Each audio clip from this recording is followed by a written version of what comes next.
So I grew up in a home with parents that loved Jesus. I'm super grateful for that. Involved in church. And when I was around 15 or 16 years old, I had a chance to be at a summer camp at Dunes Bible Camp out at Long Beach. It's a lovely place. I've been there once since I was 16, which is weird. It's not very far. I should just go there sometimes. Not Long Beach, the actual camp. I've been to Long Beach lots of times. I think I beat Jesse at go-karts there once. So, but this time at Dunes when I was 16 years old, we tied. Nobody really wins on those go-karts. Okay, they're all the same speed except the slow one, but that's neither here nor there. When I was 16 at Dunes Bible Camp, I really felt like the Lord was calling me to ministry. Like I said, grew up in church, involved in church, loved it a lot, loved God with all that I had as far as I knew. Felt that call to ministry at 16.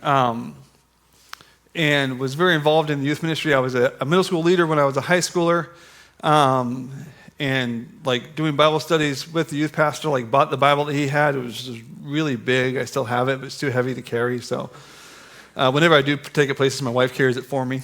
But like really love Jesus. And then I went to LCC for a semester, and I was working at Athletes Corner when Athletes Corner used to be where Harbor Freight is, if you know the area.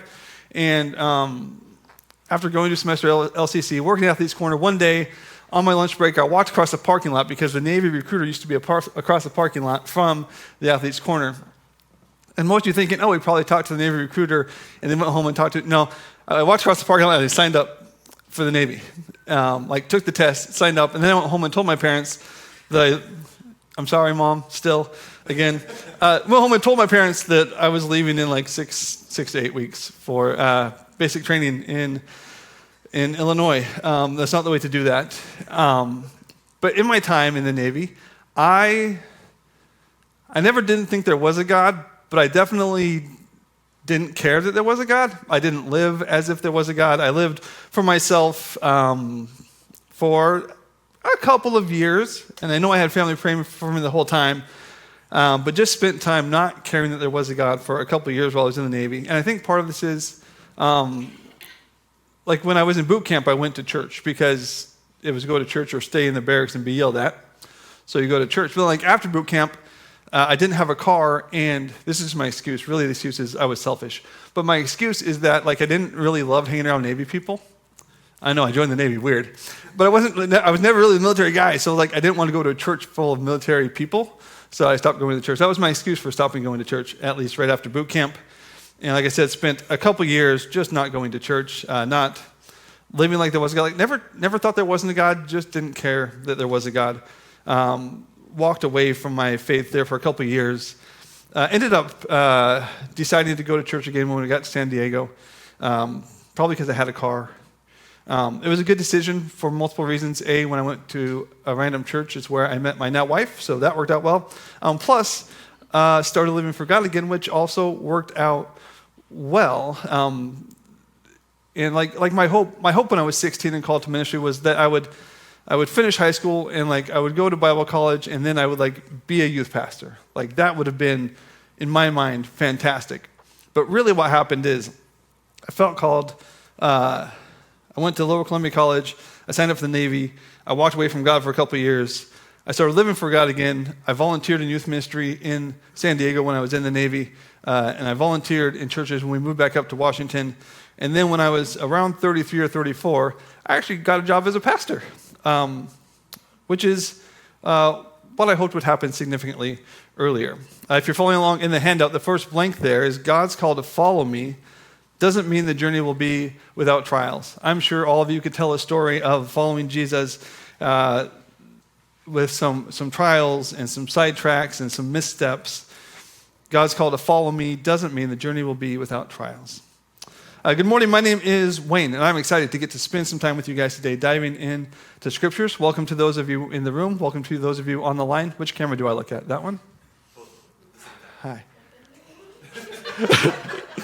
We can't sit in the front row like you did announcements a few weeks ago, and I was sitting over there. You just kept responding to me during it. Yeah. I'm going to step over here. Not really. All right. No, you're good. Welcome to, in the room, on the line. We're glad you're all here. I love today in our text that we see Jesus calling the disciples again. After the recent events, the disciples scattering, Jesus visits them with that same call to follow me. And that's the same call that Jesus has for all of us. Whether you're someone who's been faithfully following Jesus for decades or someone who is hearing about Jesus for the first time today, the call is to follow me. Whether you're running towards Jesus, whether you're running away from Jesus, the call is to follow me. And our time of wondering, whether it's 2 weeks, 2 years, or 2 decades, doesn't disqualify us from the love and forgiveness of Jesus and that call to follow him. Let me pray as we dive into our passage again this morning. Heavenly Father, I love you. Thank you for a time to gather with community, to sing your praises. God, I pray that we'd be challenged and changed by your word this morning. In Jesus' mighty name, amen. First, we'll take a quick look at the timeline. John says that this is the 3rd time that Jesus has appeared to the disciples after the resurrection. A harmony of the Gospels is a tool that I like to a degree. I think it's great for helping us get a probable timeline of the accounts of Jesus' life from Matthew, Mark, Luke, and John from the 4 Gospels. Though I think it's important to remember this is a best guess by some really smart people of a probable timeline. It's not inspired, it's not proof, so we probably shouldn't base big life decisions on the timeline of Jesus that we get from these harmonies. A tool I actually like a lot is this. It's called Christ Chronological. Now, if you've ever seen a harmony, you do like regular book shape, and then you open it up, and it has like tiny columns that you have to read, and I just find that very annoying. This is colorful and beautiful, and so I'm going to use this. The other ones are probably like more theological, but I'm not going to open them because they bother me. So if you're ever interested in the life of Jesus in a probable chronology, I recommend this book a lot. And this tool that I use puts the events in this order. The women find the empty tomb. Peter and John run to the empty tomb. John gets there first. Jesus reveals himself to the women. In John's gospel, this is Mary. Jesus appears to the travelers on the road to Emmaus, which we find in Luke's gospel. Then we see Jesus appear to the disciples in John 29. And then he appears to the disciples with Thomas in John 20:24. Sorry, I meant 2019. I skipped a number there. Then Jesus appears to the disciples in Galilee, which is our text today. And then we see the Great Commission and the Ascension. So this is a possible timeline for the after-resurrection events of Jesus' life. So let's read together the first few verses again in John 21. After this, Jesus revealed himself again to the disciples by the Sea of Tiberias. He revealed himself in this way: Simon Peter, Thomas, called the twin, Nathanael from Cana of Galilee, Zebedee's sons, and 2 others of his disciples were together. "I'm going fishing," Simon Peter said to them. "We're coming with you," they told him. They went out and got into the boat, but that night they caught nothing. The last time that we see in the Gospels, we read about the disciples fishing all night and catching nothing, was in Luke chapter 5. So I'm going to read starting in verse 1 in Luke chapter 5. As the crowd was pressing in on Jesus to hear God's word, he was standing by Lake Gennesaret. He saw 2 boats at the edge of the lake. The fishermen had left them and were washing their nets. He got into one of the boats, which belonged to Simon, and asked him to put out a little from the land. Then he sat down and was teaching the crowds from the boat. When he had finished speaking, he said, "Simon, put out into deep water and let down your nets for a catch." "Master," Simon replied, "we've worked hard all night long and caught nothing. But if you say so, I'll let down the nets." When they did this, they caught a great number of fish, and their nets began to tear. So they signaled to their partners in the other boat to continue and help them. They came and filled both boats so full that they began to sink. When Simon Peter saw this, he fell at Jesus' knees and said, "Go away from me, because I'm a sinful man, Lord." For he and all those with him were amazed at the catch of fish they had taken in. And so were James and John, Zebedee's sons, who were Simon's partners. "Don't be afraid," Jesus told Simon. "From now on you will be catching people." Then he brought the boats to land, left everything, and followed him. So they fished all night. They caught nothing, which is probably a pretty bad night for professional fishermen. Jesus told them to put the nets in the water one more time. A whole lot of fish found the net, and Peter was amazed, and Peter and his friends left everything to follow Jesus. Let's keep reading in John 21, verse 4. When daybreak came, Jesus stood on the shore, but the disciples did not know it was Jesus. "Friends," Jesus called to them, "you don't have any fish, do you?" "No," they answered. Seems like kind of a mean question. Like if he knew. Like, hey, you guys doing good? No. Cast your net on the right side of the boat, he told them, and you'll find some. So they did, and they were unable to haul it in because of the large number of fish. The disciple, the one Jesus loved, said to Peter, "It is the Lord." When Simon Peter heard that it was the Lord, he tied his outer clothing around him, for he had taken it off, and plunged into the sea. Since they were not far from land, about 100 yards away, the other disciples came in the boat, dragging the net full of fish. Jesus appears on the shore and tells them to try one more time. They've fished all night. Like this was what they did for a living before Jesus called them. They fished all night. And Jesus shows up in the morning and says, try one more time. N.T. Wright says in his commentary, I would love to call him Tom, like some people do on podcasts I listen to, but I don't feel like he's N.T. Wright. I'm not British enough to call him Tom. He says in his commentary on John, but just as dawn was breaking, and the sky and the sea were filling with color, and they were stretching and shivering and feeling tired and ready for food and rest, at that moment, he came again. I'd imagine that fishing all night is a hard-working thing to do, but then to fish all night and have nothing to show for it feels like a really, really bad night. You worked as hard as you could. You did everything you knew how to do, that you've trained to do, and you've come back with nothing. These men were working hard. Peter had taken off his outer garment. He was working so hard. 3 years ago, these men had given up everything to follow Jesus. And now Jesus himself had let himself be crucified on a cross. He'd risen from the grave. He'd appeared to them a couple times. It seems that maybe the disciples had more questions than answers at this point. So what do? They return to the sea. And it doesn't seem to be let's go throw our poles in the lake and see if we get any bites, think through the last couple of weeks kind of fishing trip, right? They went in, they fished all night, returning to the things that they knew before Jesus. With their world turned upside down and then sideways, they returned to something familiar. Something that they probably thought they could control. Something that maybe felt safe or reliable or trustworthy.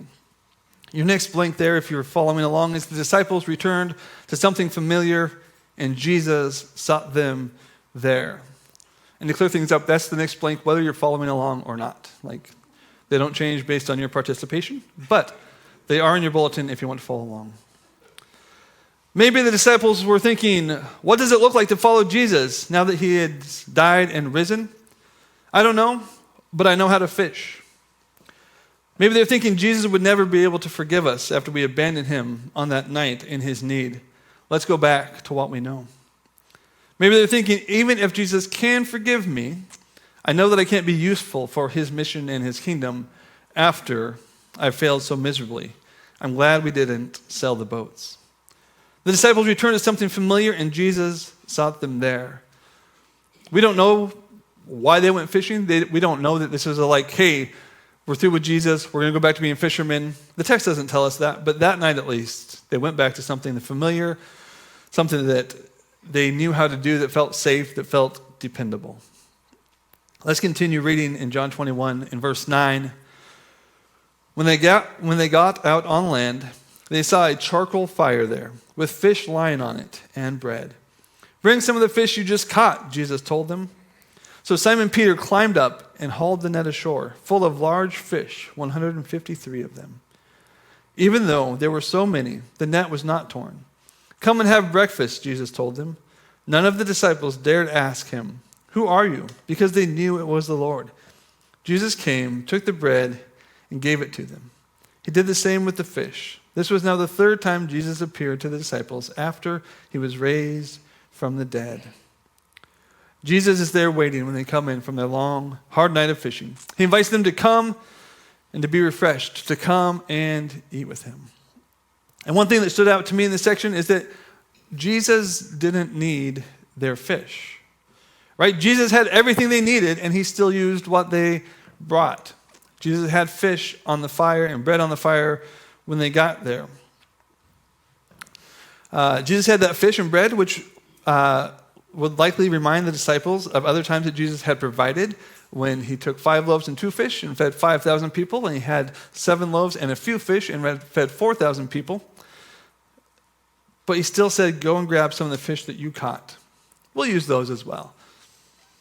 God is the creator and the sustainer of the universe, yet the Lord invites us to bring what we have and to partner with him. God doesn't need what I can do, but God has that relationship with me and desires me to use the gifts that he's given me to glorify him. Even the 153 fish, which feels like a lot. I've never fished all night, so maybe it's average. But it was hard to get in the boat, so my feeling is that was a lot. Even those 153 fish were because of Jesus. That one last time they put the net down. And the InterVarsity Press Biblical Background Commentary New Testament edition says, the very small class of leisured, wealthy landowners in the Roman Empire despised manual labor. But most manual laborers seem to have taken pride in their work. Jesus affirms their fishing, even though that too had been his provision. Jesus affirms this work that they've done. These men who were professional fishermen before, he has the fish, he can take care of it, but he uses what they bring. And before we continue reading, I just want us to make sure that we'd all notice this happened around a charcoal fire. So give me a thumbs up if you noticed that. All right, 3 of you. Good. I also noticed it. Josh pointed it out to me, but that's okay. Verse 15. When they had eaten breakfast, Jesus asked Simon Peter, Simon, son of John, do you love me more than these? Yes, Lord, he said to him. You know that I love you. Feed my lambs, he told him. A second time he asked him, Simon, son of John, do you love me? Yes, Lord, he said to him. You know that I love you. Shepherd my sheep, he told him. He asked him the third time, Simon, son of John, do you love me? Peter was grieved that he asked him the third time, do you love me? He said, Lord, you know everything. You know that I love you. Feed my sheep, Jesus said. So Jesus has hollered to them from the shore. They've caught a bunch of fish. He's invited them and he's fed them breakfast. And then Jesus restores Peter. In Mark 16, we see the angel tell the women at the tomb, but go to his disciples and Peter. He is going ahead of you to Galilee. You will see him there just as he told you. Tell the disciples and Peter. So the cutting off somebody's ear, the denying and fleeing, the going back to fishing, none of this has disqualified Peter from the love of Jesus and the call of Jesus to follow. And maybe Peter thought that it was possible to have that call to follow again. Maybe Jesus would forgive me and let me follow him. But maybe Peter thought that Jesus would not want him to be a leader in this movement, to shepherd, to care for others in this movement. Your next blanks, the failure didn't cancel the call to follow or the call to lead. Because like in my head, I can be like, yeah, Jesus is going to forgive me. He's going to love me. That's going to be okay. But he probably won't use me again after what I did. Slicing somebody's ear off seems like kind of a big deal. But the failure did not cancel the call to follow or the call to lead, to minister, to serve others. A commentary that I read this week said the master teacher, Jesus, conveyed both forgiveness and usefulness to this disciple who must have concluded he was beyond being useful to Jesus. Jesus is casting vision again for Peter. When Peter may have felt like he messed up so bad that he would lose that opportunity. And I love how Jesus used the environment around him with this encounter with Peter. Right, we read in Luke 5 where Jesus had told them to go out and put that net, and they caught the fish. And then Jesus shows up on the shore this time and starts this with another miraculous catch of fish. Jesus asks Peter 3 times, do you love me? Which Peter responds, and then Jesus commissions him to shepherd the sheep, just as Peter had denied Jesus those 3 times. Jesus hands out the bread like he had at Passover not too far in the past. And then we also see the charcoal fire, or in the King James, the fire of coals. Jesus had been there and waiting. He was ready for them to come in. And the fire of coals is where they ate the fish. Now maybe they always cooked their fish on a fire of coals. That's likely true. But there's another spot where John in his gospel mentions a fire of coals. And that's in John 18 or 19. I wrote it down. John 18, when Peter's warming himself by the fire of coals when he denied Jesus that 3rd time.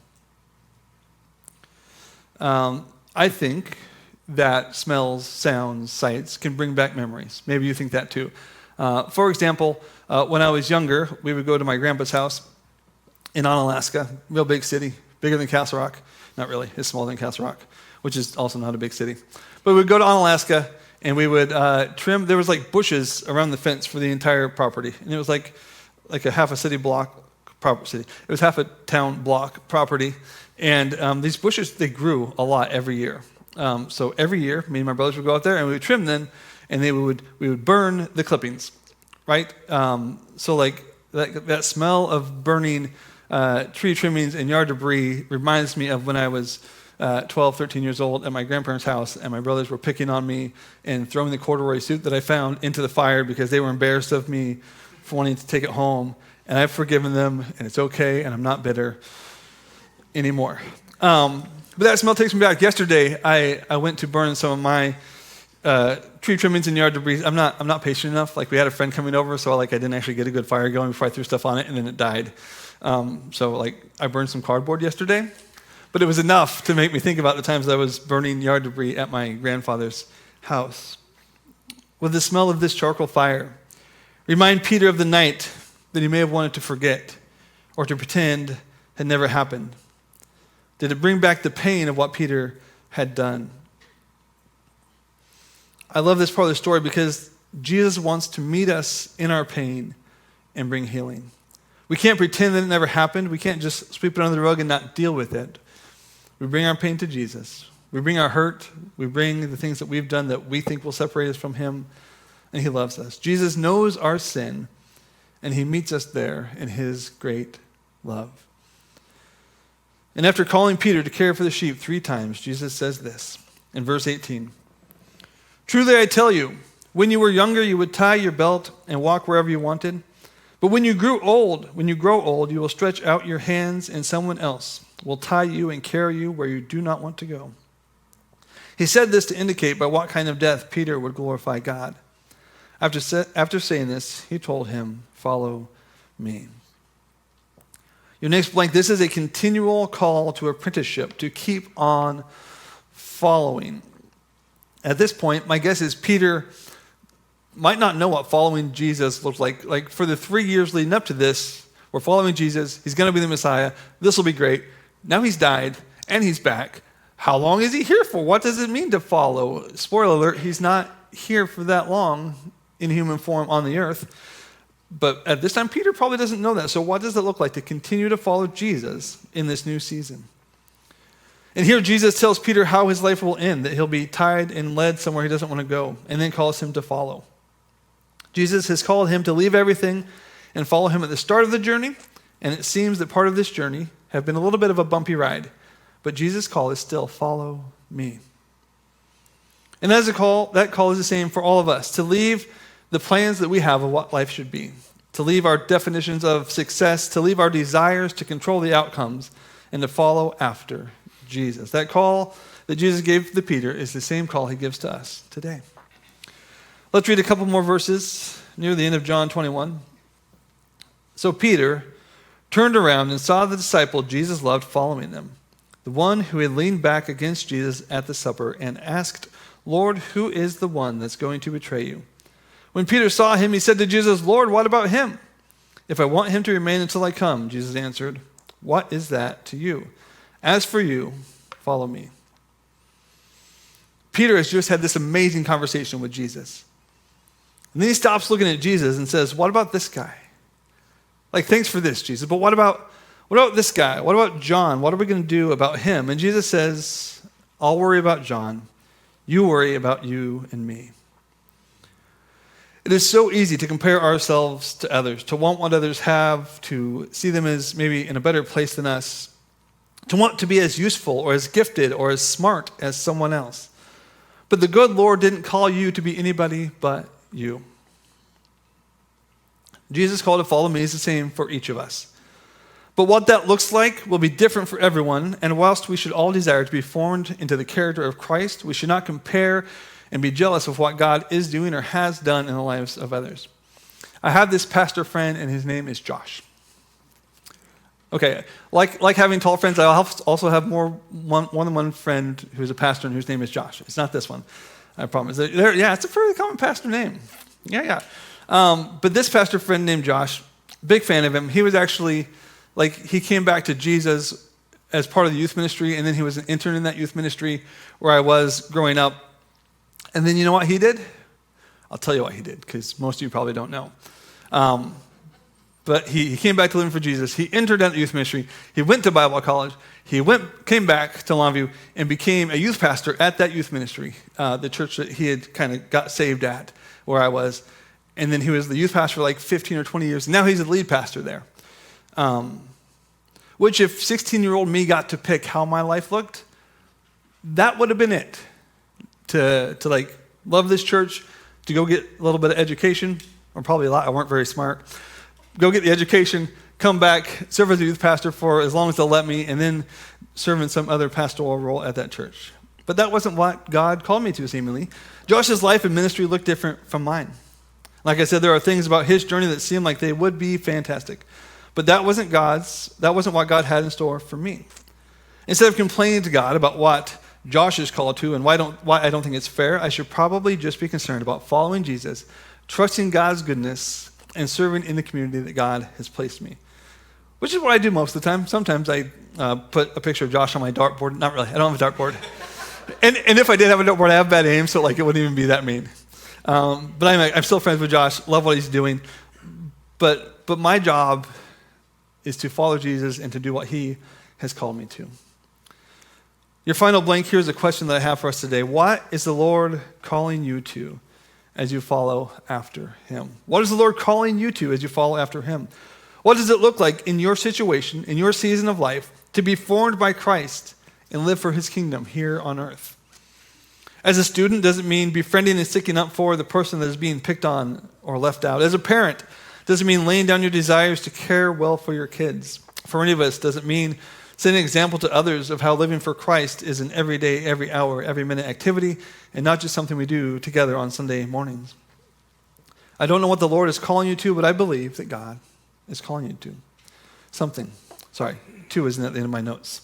N.T. Wright says in his commentary again. Also, if you ever want to read a commentary, but not one that's like boring and overwhelming, N.T. Wright has like whatever the name of the book of the Bible is for everyone, and they are just like fantastic. Like he's really smart and very pastoral and thoughtful. He says in his commentary, somewhere deep down inside, there is a love for Jesus, and though goodness knows you've let him down enough times, he wants to find that love, to give you a chance to express it, to heal the hurts and failures of the past, and give you new work to do. I love the story in Luke 15 of the returning son, the son that asks for his inheritance early, goes to foreign lands, wastes his father's money, and when he's feeding pigs and there's a famine, decides he's going to return home and ask his father if he can be a servant. He's going to run home to daddy and see if he can get himself a job, because that would be better than feeding these pigs. But when he's a long way off, the father runs out with open arms and welcomes home his son. He welcomes home his son, loved, cherished, and valued. The father welcomes home his children. No matter what you've done or how far you've run, Jesus is ready for you to return. And his call is still, follow me.